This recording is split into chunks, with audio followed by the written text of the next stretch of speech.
మిగులు రాష్ట్రంగా 14,000 కోట్ల రూపాయల మిగులు రాష్ట్రాన్ని మీకు అప్పచెప్పినాం.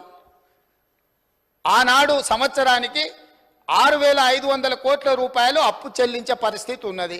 సరిగ్గా 10 సంవత్సరాలు తిరిగే వరకు 7 లక్షల కోట్ల రూపాయలు అప్పులు చేసి ప్రతి నెల 6,500 కోట్ల రూపాయలు, దాదాపుగా 70,000 కోట్ల రూపాయలు మీరు చేసిన అప్పులకు మిత్తిలు కట్టి ఈరోజు నడువు వంగిపోయే పరిస్థితుల్లో రాష్ట్రం ఉంటే ఆ నిజాలు చెప్పొద్దంట. లోపల క్యాన్సర్ ఉండాలి, ఎయిడ్స్ ఉండాలి, కానీ నేను మంచిగా ఉన్నా, ఎర్రగా బుర్రగా ఉన్నా, నాకు పిల్లని అండి పెళ్లి చేసుకుంటా అని అబద్ధాలు చెప్పి ముంచాలని చెప్పి వారు సూచన చేస్తున్నారు. అధ్యక్ష, రాష్ట్రం దివాలా తీసింది. దివాలా తీయడానికి వాళ్ళ అసమర్థవంతమైన 10 సంవత్సరాల పరిపాలన, విద్యుత్ శాఖ దివాలా తీసింది. 88,000 కోట్ల రూపాయల అప్పులే కాకుండా సింగరేణికి బకాయిలు వాళ్ళు అట్లనే పెట్టిండ్రు. ప్రైవేట్ కంపెనీలల్లా ఎక్కడ తెచ్చిన అప్పులు అక్కడనే ఉన్నాయి.